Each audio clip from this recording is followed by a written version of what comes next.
Hello and welcome to the Album Man, and today I'm going to be doing another episode of rock metal news, or weekly rock news, and this is for the 16th of December 2012, the week preceding it. And yeah, sorry I haven't posted any videos since my last week one. I've just been very busy, especially trying to do my year-end lists and stuff, but now that I've broken up for the Christmas holidays, there'll be plenty of videos next week, including the start of Green Day week, where I'll be reviewing Uno, Dos and Tres.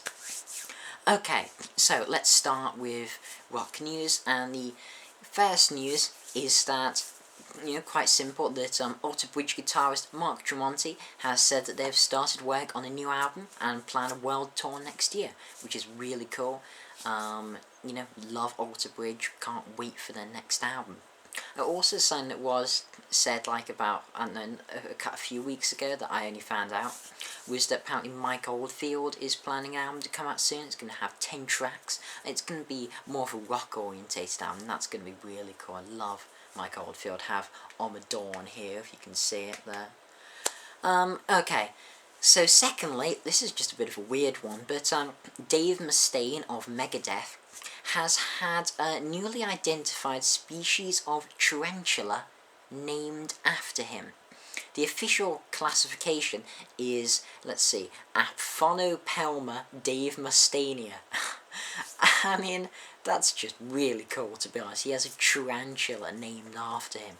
I may not be a big fan of spiders, but that's just cool to have some thing named after. I don't know what scientist was some Megadeth fan that was like, yeah, let's name it after Dave Mustaine. But that's just cool. That's cool. Okay, so another smallish piece of news before we get to the big three news stories of the week is that Dave Grohl has vowed that the awful supergroup Them Crooked Vultures will return. Yeah, can't say, really. Looking forward to that. I think it's a pretty awful band, to be honest. I thought the first album was awful. And I'd rather Dave Grohl concentrate on the Foo Fighters or that project I can never remember the name of with Lemmy, which is pretty cool. Yeah, Them Crooked Vultures is just awful. I'm sorry to say that, but yeah, I can't say I'm looking forward to that. Okay, so the big three news stories of the week. Firstly, the one that everyone's been talking about is that Rush have been inducted into the Rock and Roll Hall of Fame, or will be next year, alongside Heart, Public Enemy, and unfortunately Deep Purple didn't make the cut, which even they seem to find quite upsetting, because Deep Purple had a big influence on them, and Deep Purple's such a great band. They really should have been, to be honest, for their services. But oh well.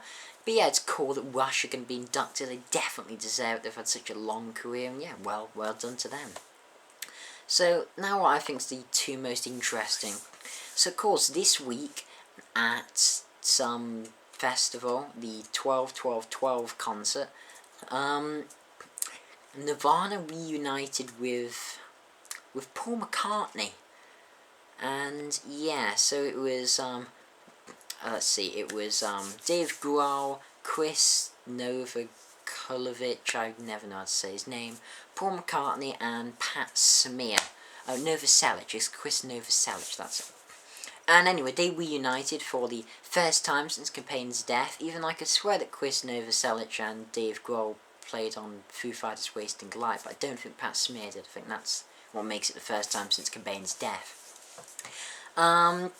So yeah, they reunited with Paul McCartney and decided to write a new song, which was called "Cut Me Some Slack" and written by Dave Grohl. And quite honestly, it was awful. I honestly think it was just bad. Even though Paul McCartney's guitar thing was pretty cool, I could not get into the song. It was pretty bitterly disappointing. It just, every aspect about it was a pretty dull song. Just, I was not impressed by the McCartney-Nirvana jam whatsoever. And it seems neither was Courtney Love. Not like anyone ever gives a damn what Courtney Love thinks. She's been so irrelevant. Who cares? But anyway, the big news story, certainly in my opinion, a lot of people might not, but it's that the fantastic, wonderful, marvellous band Asia have cancelled their 30th anniversary UK tour after drummer and prog legend Cole Palmer has had to go to a hospital with a severe attack of E. coli. And they've called off all 7 dates, which is a shame because I was going to go and see them in Manchester on the 21st, and I was really, really looking forward to that. But, you know, it's a shame. What can be done? You know, obviously Cole Palmer's health is more important, and about this the first time in his 47 years of playing that he's ever had to cancel a tour. So unlucky. It was going to be the first time I was going to see him, but, you know, typical. So yeah, that was quite sad that they're cancelling the tour, and I was hoping it'd be the type thing when I first heard that, you know, instead of refunding, they were gonna, you know, tickets valid and reschedule it, but no, they've given a refund, which is a bit worrying. I really, really hope they do choose to do it, you know, again in 2013. That would be really cool. So yeah, so yeah, that is the weekly rock news of this week. You know, a medium-sized amount of stuff to talk about. So anyway, this has been the Album Man. Thanks for watching. Can't wait to subscribe, and as usual, long live rock and roll. And expect more videos over the next week.